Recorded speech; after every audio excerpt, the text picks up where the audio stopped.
The month of November, typically a quiet month in the tropics, and finally, right on cue, there is no development expected in the tropics in the next several days. But that's not to say that we couldn't see development in the tropics. We certainly see storms develop in November. Typically, they are a little bit weaker, and that's what we're going to be talking about today on Tracking the Tropics. Of course, I'm your host, meteorologist Amanda Hawley, joined by meteorologist Rebecca Berry. Both of us familiar faces of the program. We've been here all year long. We're going to continue to be through the rest of hurricane season, but hopefully, Rebecca, we won't have anything else develop. Fingers crossed. And I have to stop looking at the long-term GFS. I know. Yes, on social media. It's not great because, yes, mid-range, talking like 5 to 10, even 15 days out, the GFS continues to try and develop something in the Caribbean, but then it just keeps pushing it back. You know, is it possible? Yeah, we have some really warm waters down there, but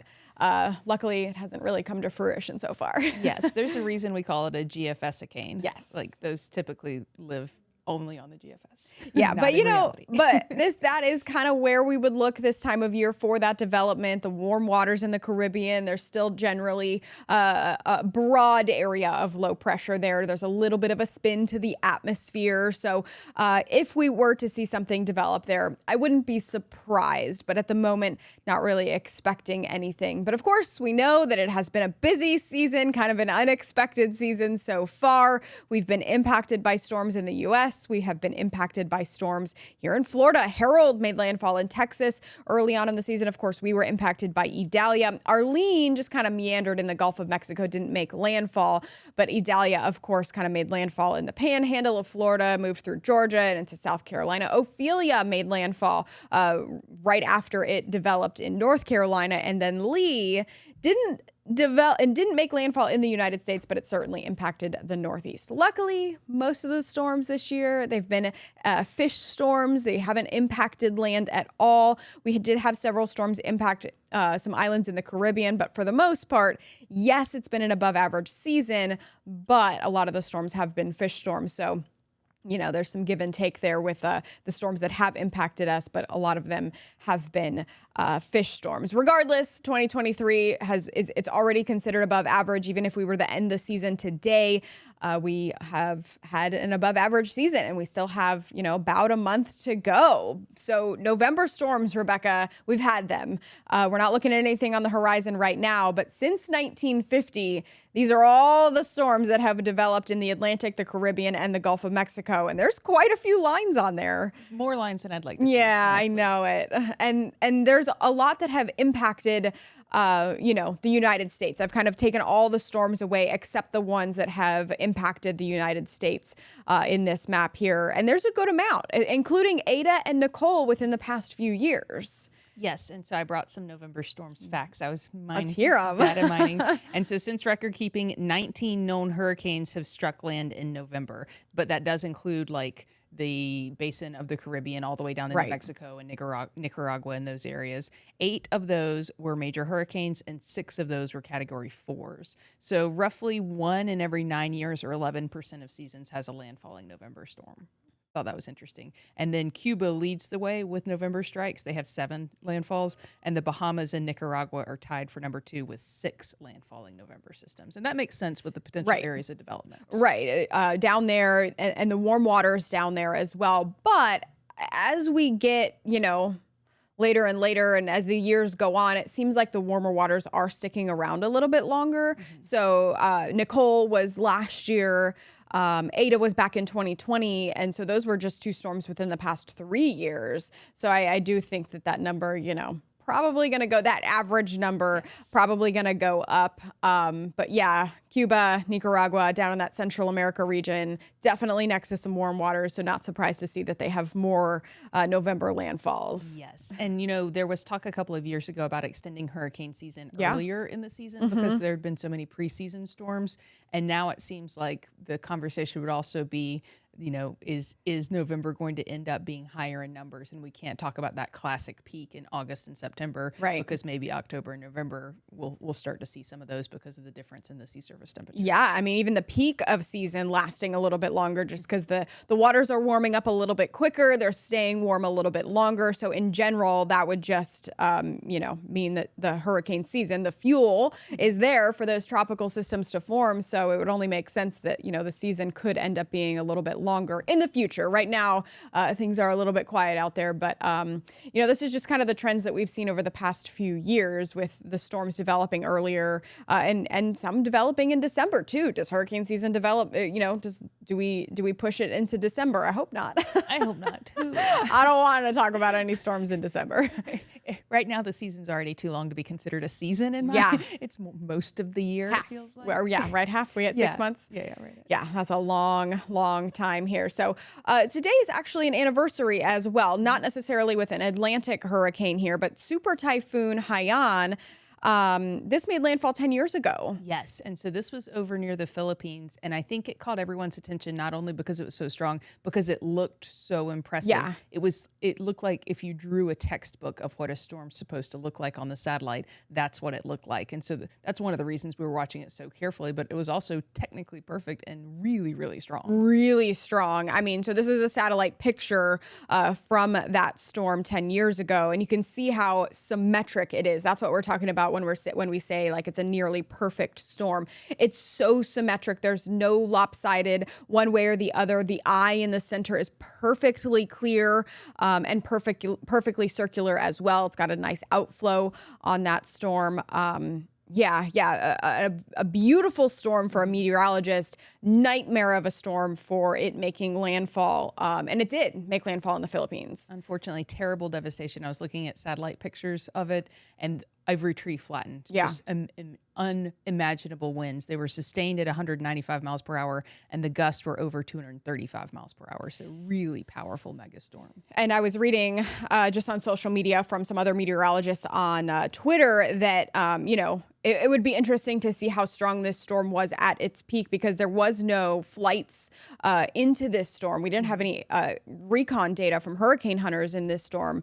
But so these were just kind of estimated numbers. But, the pressure was obviously very, very low. Regardless, this was a very strong storm. Yeah, I think I read 885. Wow. Was the bottomed out pressure, which, I mean, we don't even really see that in the Atlantic. Right.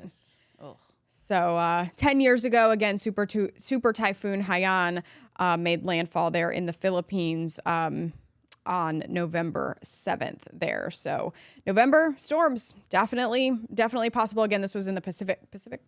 Yes. So not in the Atlantic here, but certainly possible out there. But taking a look back at some of the storms that we've seen and just the season in general so far, this is what we're hopefully going to be doing over the next few weeks, just because hopefully we don't have any more storms form this year. But this was a graphic that Dr. Philip Klotzbach tweeted out. We do know him. He's a friend of the program. He's been on here before, but just an incredible meteorologist when it comes to hurricane knowledge. He's very, very smart there, and he tweets out these little facts and tidbits all the time. So a big shout out to him, credit to him for this graphic. But this is a look at the energy produced by the storms, because obviously we know that the storms are very strong, right? And they do produce energy. So in meteorological terms, we call it accumulated cyclone energy here.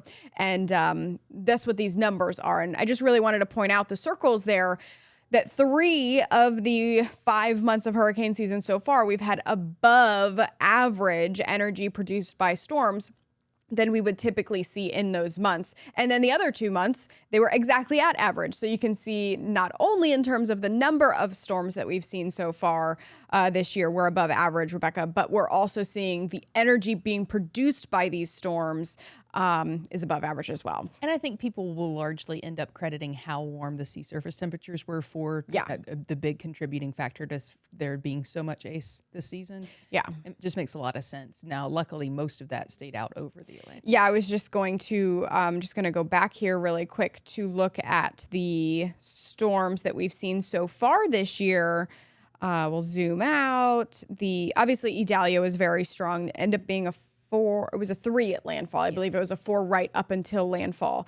But you can see there in the center of your screen, that black line, that was the Category 5 storm that developed and rapidly strengthened. But luckily, it was over land, or excuse me, it was over water. It didn't affect land at that point. But that was an intense storm that produced a lot of energy. For sure, as that kept going off to the northwest, but didn't impact land up until the northeast when it was a little bit weaker. And it's interesting because we talk about how, in general, stronger storms make that curvature to the north faster than weaker systems do. And so the fact that we did have such strong storms could also be a contributing factor to the fact that we had mostly fish storms. Yeah, I mean, you can see most of those lines out in the Atlantic. That's where we like them to see. If we're going to have an above average season, that's where I want all of those lines to be. Yes. And I also enjoy that those stronger storms do temporarily cool the sea surface temperature. Yeah. So, I mean, still looking at that black line there where it was a Category 5, you can see all the other lines that were close to it. And when we looked after these storms kind of passed over the same area, it was very evident how these storms picked up that warm water. They churned it up and cooled those waters off. So that helped a ton for the storms after it to not get as strong. Exactly. And we were almost wishing for a weaker system to sweep over the Keys and cool them down a little bit,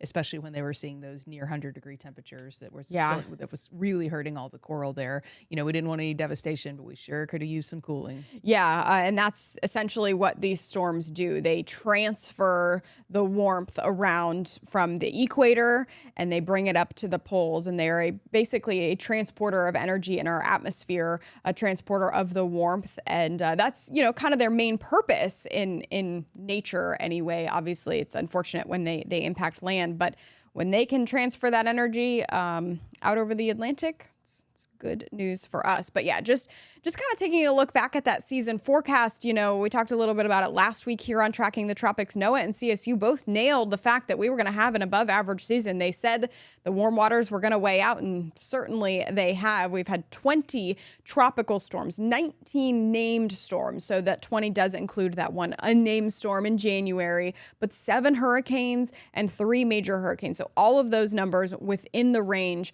of NOAA. So pretty impressive. I always find it very impressive that they can put out these numbers out ahead of the season. You know, they do update them in the middle of the season, but impressive to know that, you know, that forecast verified. And they're accurate more often than they're not. You know, we had the outlier years and that sort of a thing. But this really gives us a good idea of what we can expect. Now, it gives us no idea where they're going to end up impacting, because if you have 20 named storms and most of them are fish storms, it still feels like a relatively quiet season. But it's really interesting to watch, hoping we don't see these numbers go up too much. Right. And so El Nino now solidly in place. We're seeing signs of it a little bit more. We haven't seen a ton of signs of it throughout the tropical months, because typically in an El Nino year, we wouldn't have this many storms that do develop. So next year, I wonder if El Nino, you know, is still in place, which is certainly possible. I wonder if we end up above average as well because of, you know, both basins then heating up. We accredited, or are thinking anyway right now, that this year ended up being above average because both of the Atlantic and the Pacific basins were warm. Yes, there wasn't that driving force to increase this year and the wind speeds there. I do think this season historically will be defined by the warmth. Right. I think that's what we'll look back on this season and talk about. Hopefully we don't continue to blow ourselves out of the water, so to speak, each season and get warmer and warmer and warmer, although certain science does suggest that. This season just really, I think perhaps when I saw these long-term forecast models before the season started, it was wishful thinking, but I was like, no way, not during an El Nino season. You know, no, I'm Team Shear all the way. And it just didn't show up this season. It was just non-existent out there. Really sad. I know. But again, luckily, a lot of them were kind of fish storms. We talked about them. We've had things to talk about here on Tracking the Tropics. But if we have anything else to talk about, it would either be Vince and then Whitney. Those are our 2 names left on the list for this year. If we see those forms, then we would go to that alternate names list. Right now, I'm hoping we stick with this list and can end it out with Tammy, and that's it. But we do know that November storms are certainly possible. That's why hurricane season goes through the end of November. So we are going to be here on Tracking the Tropics through the end of November every single Wednesday, unless, of course, something else forms. In the meantime, of course, we'll update you here on Tracking the Tropics as well. But for now, I think that does it for this episode. Again, November still very much hurricane season. We are still tracking the tropics. We're going to do so every single Wednesday, but luckily things are quiet at the moment. We've had November storms. We've had impactful November storms as well. So don't really let your guard down just yet. Anything else, Rebecca, we want to? No, I'm looking forward to the recap season. It's my favorite episode of the year because it means hurricane season is over. Yes, and that'll be the last Wednesday in November. It'll be the Wednesday after Thanksgiving, that recap episode. But for now, for Rebecca and myself, that'll do it for this episode of Tracking the Tropics. Of course, you can always watch past episodes on trackingthetropics.tv. You can also stream them from your favorite podcast streaming service. But today, that'll do it for this episode. Thanks for joining us. We'll see you next Wednesday. Find Tracking the Tropics on these platforms. And for storm updates, the latest models, and helpful resources, visit trackingthetropics.tv.